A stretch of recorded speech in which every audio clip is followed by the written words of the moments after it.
اعوذ باللہ من الشیطان الرجیم بسم اللہ الرحمن الرحیم الحمدللہ رب العالمین صلی اللہ علی محمد وآلہ اجمعین واللعنۃ الدائمۃ علی اعداء محمد وآل محمد اما بعد وفقنا اللہ وإیاکم للعلم والعمل الصالحین انشاءاللہ تعالی۔ گفتگو ہماری درس نمبر 9 میں ہے، اور جو ٹاپک ہمارا اس درس میں زیر گفتگو رہے گا وہ یہ ہے کہ کیا خالق کائنات کا کوئی ثبوت ہمارے پاس ہے یا ثبوت نہیں ہے۔ اور اس ٹاپک کے ہم 2 حصے کرنے جا رہے ہیں۔ آج کے درس میں ہم پہلے حصے کے اوپر گفتگو کریں گے، اور اگلے درس میں اس کا دوسرا حصہ بھی ہے کہ جس کے اوپر ہم گفتگو کریں گے۔ پہلا جو حصہ ہے خالق کائنات کا ثبوت، ہم یہاں پہ اس سوال کو آپ کے سامنے رکھیں گے کہ کیا انسان کی عقل یہ سوچ سکتی ہے اور تصور کر سکتی ہے کہ اتنی بڑی کائنات، آسمانوں، زمین، سورج اور چاند کا ایک سیٹ اپ، ایک نظام، خود ہماری تخلیق، انسان کی عجیب و غریب ایجادات کے پیچھے اس کے عقل کی تخلیق، کیا یہ سارے کے سارے جو مخلوقات ہیں اس کا کوئی پیچھے خالق موجود ہے یا اس کا کوئی خالق نہیں ہے؟ یعنی آپ مختصر یہ سوال رکھ لیں کہ یہ جو دنیا ہے، یہ جو پوری کائنات ہے،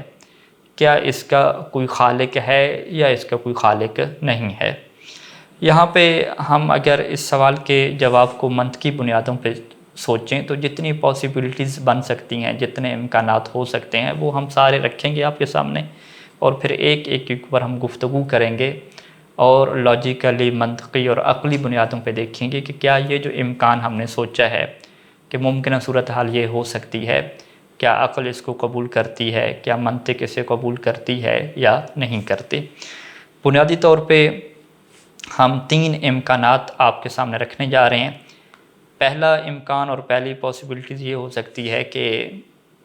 اس دنیا نے خود کو خلق کیا ہو، کہ یہ جو کائنات ہے، یہ جو نیچر ہے، یہ جو طبیعت ہے، اس نے خود ہی اپنے آپ کو پیدا کر دیا ہو، اپنے آپ کو خلق کر دیا ہو۔ اس امکان کے اوپر ہم گفتگو کریں گے۔ دوسرا امکان جس کے اوپر ہم گفتگو کریں گے کہ اس کائنات نے، اس دنیا نے خود کو پیدا نہیں کیا، بلکہ اسے کسی اور ذات نے پیدا کیا ہے، کسی اور نیچر نے پیدا کیا ہے،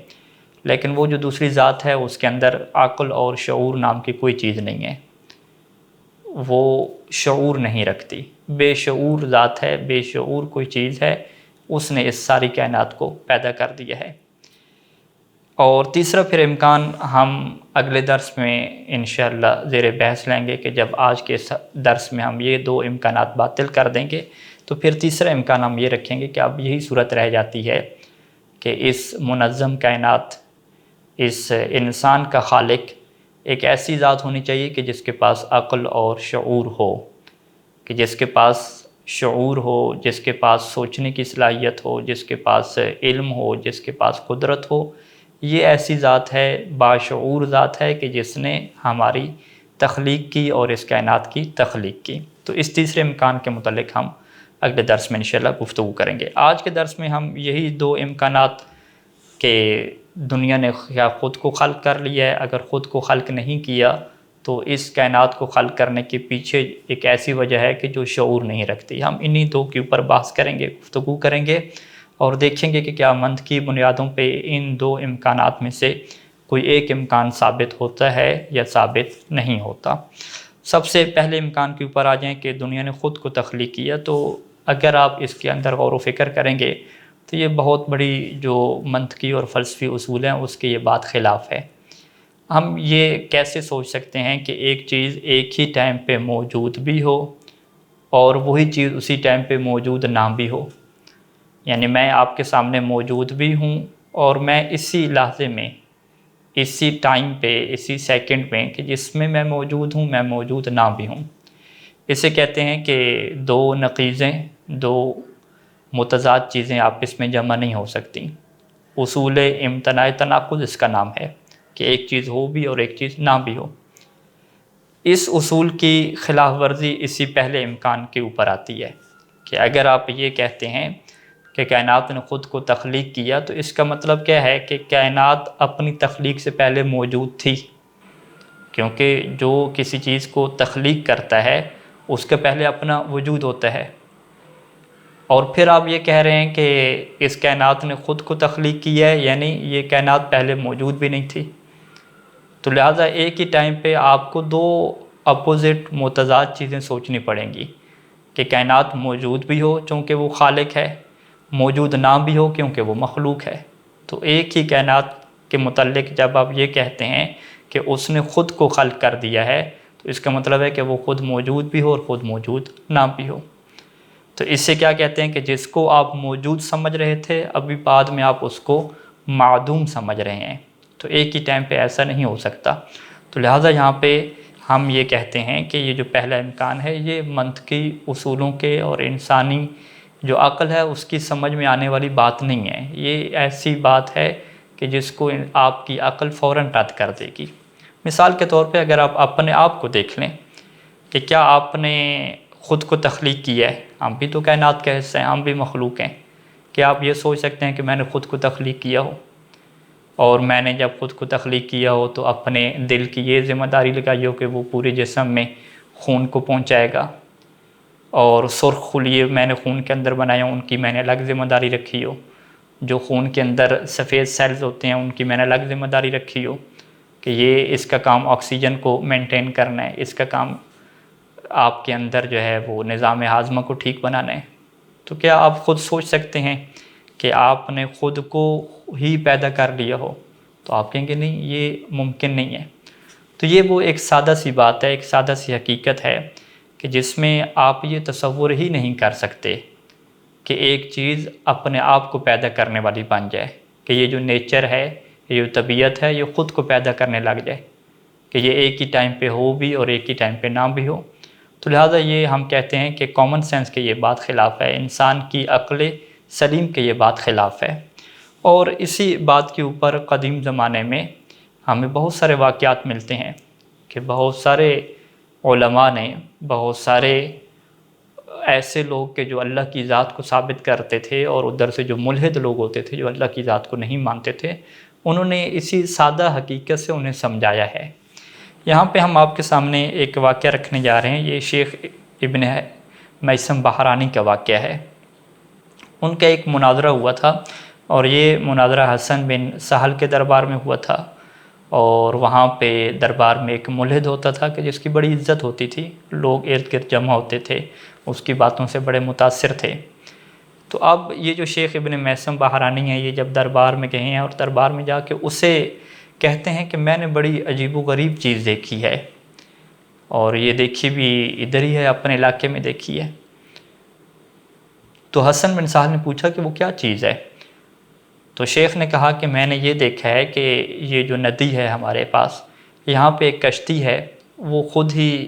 ایک کنارے سے دوسرے کنارے جاتی ہے، پھر دوسرے کنارے سے اس کنارے آ جاتی ہے، اور بڑا اس کا ٹائم بھی کیا مرتب ہے، اور لوگ اس میں بیٹھ جاتے ہیں، پھر دوسرے کنارے پہ اتر جاتے ہیں، پھر وہاں سے ایک ٹائم پہ وہ حرکت کرتی ہے، اس کنارے پہ آ جاتی ہے۔ اس طرح یہ نظام چل رہا ہے، اور حیرت کی بات یہ ہے کہ اس کشتی کو چلانے والا کوئی نہیں ہے، نہ کوئی رسی باندھی ہوئی ہے اس کے ساتھ، نہ کوئی ملا ہے، بس ایسی کشتی ہے اور یوں چلتی رہتی ہے۔ تو یہ جیسے اس نے بات کی تو وہاں پہ جو ملحد تھا وہ ہنسنے لگا۔ اس نے کہا کہ یہ شیخ پتہ نہیں عجیب و غریب باتیں کر رہے، کہ کوئی دیوانہ ہو گیا ہے، اس کی آنکھوں کو پرابلم ہے، یہ کیسے ہو سکتا ہے کہ جو ہے وہ کشتی ایک ہی ٹائم پہ ادھر جا رہی ہو، آ رہی ہو، اور کوئی رسی وغیرہ نہ باندھی ہوئی ہو، کوئی اسے چلانے والا نہ ہو، یہ کیسے ہو سکتا ہے؟ تو وہ اس کا مذاق اڑانے لگا اور کہنے لگا کہ یہ شخص جو ہے وہ لگتا ہے کہ تھوڑا سا نفسیاتی مریض ہے، اور اس طرح کی جو ہے وہ باتیں کر رہا ہے۔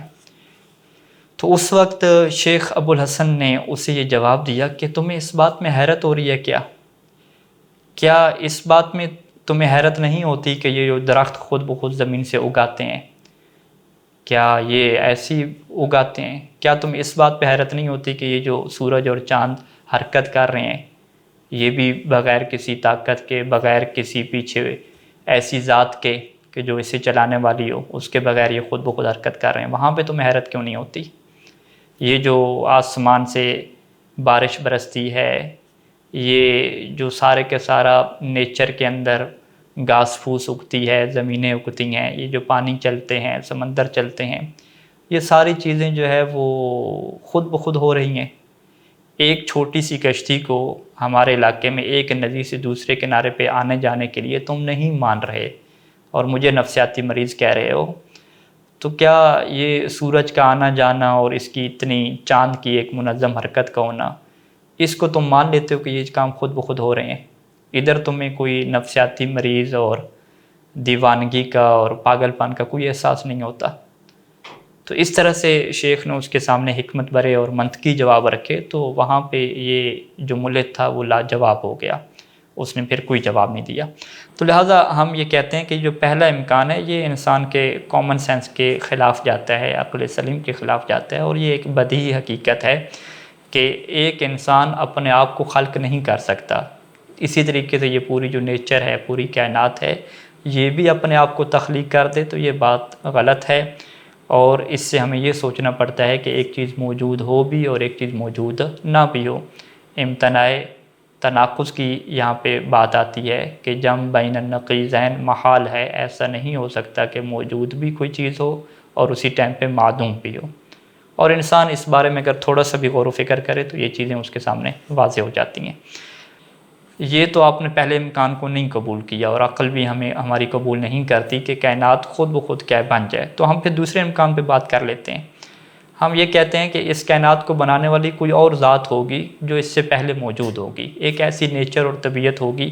جو اس سے پہلے موجود ہوگی۔ مثال کے طور پہ کہ سب سے پہلے جو ہے وہ پانی ہوگی، آگ ہوگی، مٹی اور اس جیسے عناصر ہوں گے، اس طرح کا کوئی مادہ ہوگا، اور پھر اس مادے نے جو ہے وہ پوری کائنات کو تخلیق کر دیا ہوگا۔ لیکن یہ جو مادہ ہے اس کے اندر کوئی شعور نام کی چیز نہیں ہے، کوئی اس کے اندر عقل نام کی چیز نہیں ہے، لیکن اس نے بڑی بڑی عقل اور شعور والی ذاتوں کو خلق کر دیا ہو۔ یعنی ہم یوں کہیں کہ شروع میں بس ایک خلیہ تھا، ایک سیل تھے، اس طرح کی کوئی چیز تھی، کوئی مادہ تھا، اور اس مادے کے اندر ارتقاء پیدا ہوا، کوئی تبدیلیاں آتی گئیں، اور پھر اس نے آگے جا کے ایک عقل رکھنے والی ذات، شعور رکھنے والی ذات، اور جو سارا نظام بڑا ترتیب سے چل رہا ہے کہ اس کو اس چیز نے جو ہے وہ پیدا کر دیا۔ یعنی ہم کیا سوچیں کہ یہ جو ساری نیچر ہے، یہ جو ساری کائنات ہے، اس کے پیچھے جو پیدا اس کو کرنے والی چیز ہے وہ ایک مادہ ہے، اور وہ جو مادہ ہے، وہ جو میٹیریل ہے، اس کے اندر شعور نام کی کوئی چیز نہیں ہے، اور اس نے ان چیزوں کو پیدا کر دیا۔ اب وہ مادہ کچھ بھی ہو سکتا ہے، آگ ہو سکتی ہے، پانی ہو سکتا ہے، یا آپ یوں کہہ دیں کہ وہ ایک گائے ہو سکتی ہے، گائے کے اندر بھی شعور نہیں ہے۔ اسی طریقے سے آگ، پانی، مٹی وغیرہ ان کے اندر بھی شعور نہیں ہے۔ تو اگر آپ سوچیں کہ ایک گائے ہے اور اس نے پھر باقی ساری چیزوں کو جو ہے پیدا کر دیا، اور ان کے اندر بھی اس نے ایسا ترتیب سے نظام اور سیٹ اپ بنایا، پھر اس نے عقل جیسی عظیم جو چیز ہے اس سے پیدا کر دیا، کہ عقل جیسے عجوبے اور شعور کو اس نے جنم دے دیا، جبکہ جو جنم دینے والی چیز ہے اس کے اندر کسی قسم کا کوئی شعور نہیں ہے۔ تو کیا آپ ایسا سوچ سکتے ہیں، کیا آپ ایسا تصور کر سکتے ہیں کہ ایک ایسا مادہ جس کے پاس کچھ شعور نہیں ہے وہ ایسی چیزوں کو پیدا کرے جس کے اندر شعور ہو؟ کیا عقل ہماری بات یہ سوچ سکتی ہے کہ جس کے پاس خود شعور نہ ہو، جس کے پاس خود علم نہ ہو، وہ دوسرے کو کیا علم دے سکتا ہے؟ کیا وہ دوسرے کو شعور دے سکتا ہے؟ جس کے پاس خود صلاحیت ہی نہیں ہے سوچنے سمجھنے کی، کیا وہ دوسرے کو یہ صلاحیت سوچنے سمجھنے کی دے سکتا ہے؟ تو یہاں پہ علت اور معلول کے اگر آپ قانون کے اوپر غور و فکر کریں تو یہ چیز آپ کے سامنے واضح ہوتی ہے کہ کاز اینڈ ایفیکٹ کے اندر کوئی مناسبت ہونی چاہیے۔ اگر ہم ایک شعور کی اور زندگی کی اور عقل کی بات کرتے ہیں کہ یہ چیزیں ہمارے سامنے ہیں، تو اس کو جس چیز نے تخلیق دی ہے، جو اس چیز کا کاز بنی ہے، جو اس چیز کی علت بنی ہے، اس کے اندر بھی یہ صفات ہونی چاہیے۔ وگرنہ آپ کیسے کہہ سکتے ہیں کہ شعور کی جو علت ہے وہ بے شعور ہے، عقل کی جو علت ہے وہ بے عقل ہے، قدرت کی جو علت ہے اس کے اندر کوئی قدرت نہیں ہے؟ تو لہٰذا یہاں پہ قانون علیت کے تحت آپ سوچیں تو آپ کے سامنے یہ بات واضح ہوتی ہے کہ ایسا ممکن نہیں ہے کہ اتنی بڑی شعور والی مخلوقات کو ایجاد کرنے والی، اتنے سیٹ اپ اور نظام سے چلنے والی چیزوں کو ایجاد کرنے والی ایک ایسی ذات ہو جو گائے کی طرح بے شعور ہو، کوئی ایسا مادہ ہو کہ جس کے اندر کوئی شعور نہ ہو۔ یہ کیسے ممکن ہے؟ اگر آج کی دنیا میں آپ مثال لیں، مصنوعی ذہانت کی آپ مثال لے لیں۔ مصنوعی ذہانت کہ جسے انسان نے بنایا ہے.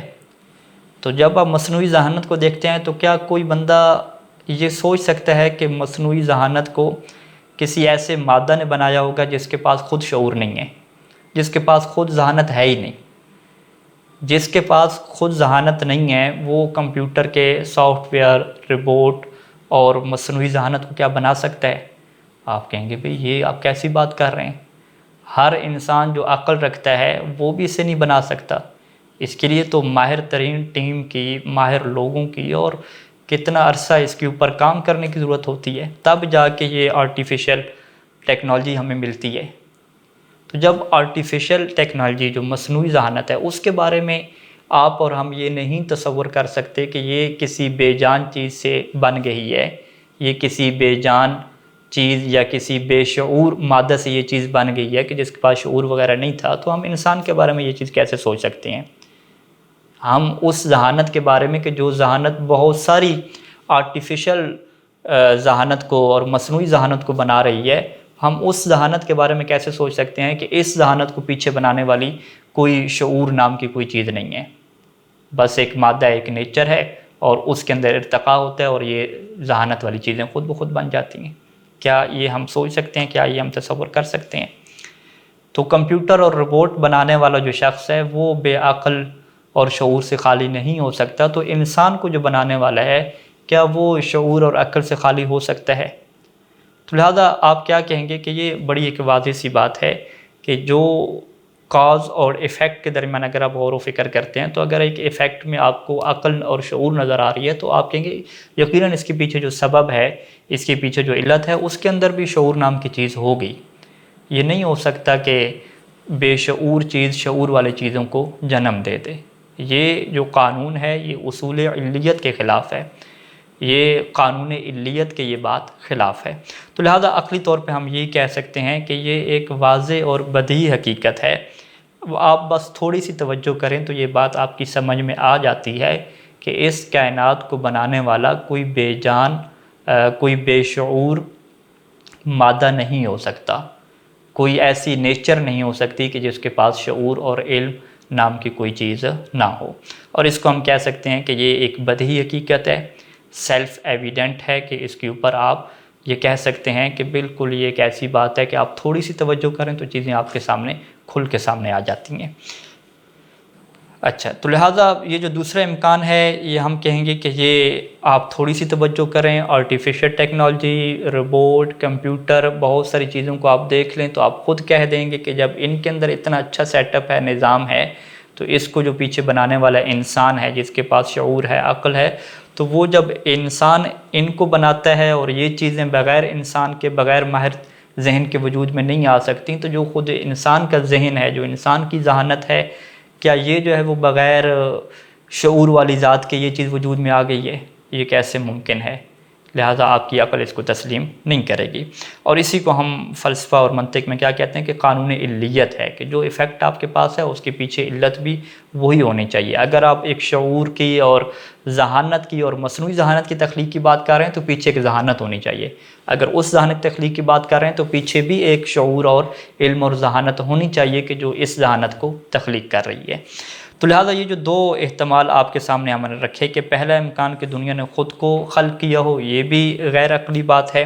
اور دوسرا امکان کہ اس سے خلق کرنے والا ایک مادہ ہو، ایک نیچر ہو کہ جس کے اندر شعور نام کی کوئی چیز نہیں ہوتی، یہ بھی ایسی بات ہے کہ جس کو انسان کی عقل قبول نہیں کرتی. اور اس کو ہم کیا کہتے ہیں کہ دونوں احتمالات اور دونوں امکانات باطل ہیں،